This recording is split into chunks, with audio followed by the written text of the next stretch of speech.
Hello बच्चों, let's read the question. Question says if A, B and C are the greatest values of 19 CP, 20 CQ and 21 CR respectively, then option A is A by 10 is equal to B by 11 is equal to C by 42. Option B is A by 11, B by 22 is equal to C by 21. Option C is A by 10 is equal to B by 11 is equal to C by 21.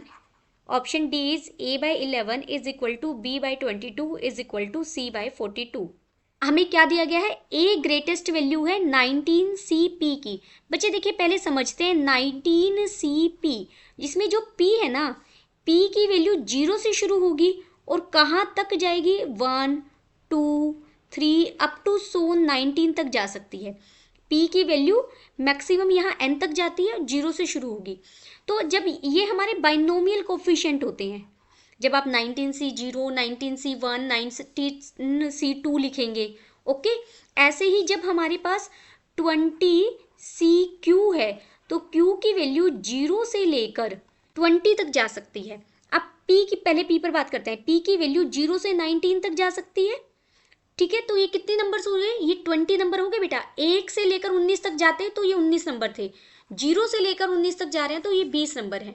Okay, ये बनेगा 19C0, 19C1, 19C2, 19C3 up to 19C18 and 19C19. ऐसे बनते हैं ये. अब इनमें से greatest value क्या होती है? बिल्कुल बीच वाली की होती है, मिडल टर्म की होती है ग्रेटेस्ट वैल्यू. अब ये अगर n की वैल्यू 19 है तो p की वैल्यू एक ज़्यादा तक मिलती है. p की वैल्यू के जो नंबर है वो एक ज़्यादा तक, यानी 20 वैल्यू मिली है p की. ठीक है, तो इनमें से b अगर बीच वाली मिडल आप निकालेंगे तो 2 मिडल आपकी आएंगे टर्म्स. उन मिडल टर्म्स में अगर हम a को मैक्सिमम करें, a मैक्सिमम है तो a क्या होगा? 19C. बीच में दो कौन कौन सी आएगी? एक तो 19C9 आएगा और एक 19C10 आएगा. दोनों की वैल्यू इक्वल होगी और मैक्सिमम होगी.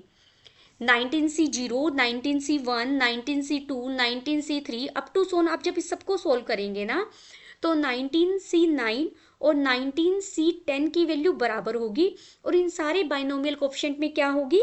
मैक्सिमम होगी. सिमिलरली अगर मैं B की बात करूं तो B क्या है? 20CQ.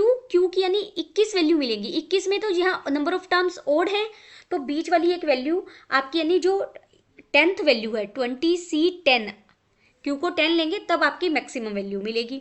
और C की अगर हम बात करें, C मिला है मुझे 21CR, तो R की यहाँ पर कितनी वैल्यू होंगी? 22, क्योंकि N की वैल्यू 21 है तो R 0 से लेकर 21 तक वेरी करेगा.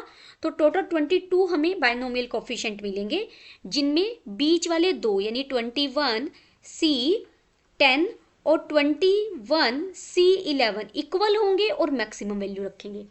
अब यहाँ तो आप एक ही ले सकते हैं, सिर्फ एक, ये एक ले लें, ये एक ले लें. यहाँ तो बीच में तो मिला ही एक है, इनमें इनकी वैल्यू बराबर ही आएगी बेटा. किसी भी एक को आप सिलेक्ट कर सकते हैं ये. और अब हम A B C का रेशियो निकाल देंगे. मेन कॉन्सेप्ट आपको यहाँ थोड़ा सा बाइनोमियल का यूज था. आपको ग्रेटेस्ट वैल्यू के लिए पता होना चाहिए कि जो मिडल वैल्यू है वो हमारी ग्रेटेस्ट वैल्यू बनती है. अब हम इसे सोल्व कर लेंगे. देयरफॉर यहाँ से मैं पहले A by B निकाल लेती हूँ. A by B क्या हो जाएगा? हम इसे 19C10 लिख लेते हैं और डिनोमिनेटर में तो B तो है ही हमारा 20C10. इसे आप सोल्व करेंगे, ये हो जाएगा 19 फैक्टोरियल और डिनोमिनेटर में होगा 10 फैक्टोरियल इंटू 19 माइनस 10 करेंगे तो 9 फैक्टोरियल आ जाएगा.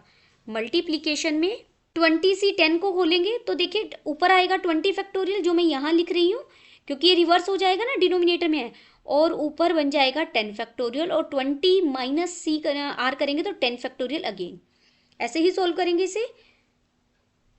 इस 10 फैक्टोरियल से ये 10 फैक्टोरियल कट जाएगा, ऊपर बन जाएगा 19 फैक्टोरियल और 10 फैक्टोरियल को मैंने लिखा 10 इंटू 9 फैक्टोरियल और डिनोमिनेटर में 9 फैक्टोरियल तो ऑलरेडी है, 20 फैक्टोरियल को लिखा 20 into 19 factorial.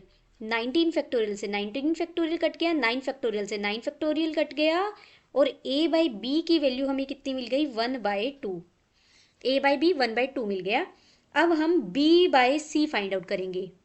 Again b bye सी, b कितना है 20, c 10 और डिवाइडेड बाई ये हो जाएगा c है 21, c 11। इसे आप सिमिलर वे से सोल्व करेंगे तो ये हो जाएगा 20 factorial by 10 factorial into 10 factorial into, और यहाँ होगा 21 फैक्टोरियल और ये बन जाएगा ऊपर 11 फैक्टोरियल इंटू 10 फैक्टोरियल। ये सारा आप सोल्व कर लेंगे तो यहाँ पर मैं सीधा सोल्व करके लिख रही हूँ, ये बन जाएगा 11/21। ओके, तो दिस इम्प्लाइज, देखिए यहाँ a बाय बी 1/2 है, इसे मैं यहाँ सोल्व कर देती हूँ। तो यहाँ मैं आगे ऊपर सोल्व कर रही हूँ, हमें a बाय बी मिला है 1/2।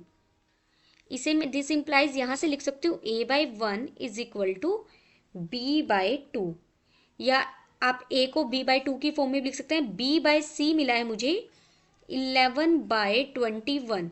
दिस इम्प्लाइज इसे लिख सकती हूँ b/11 is equal to c/21।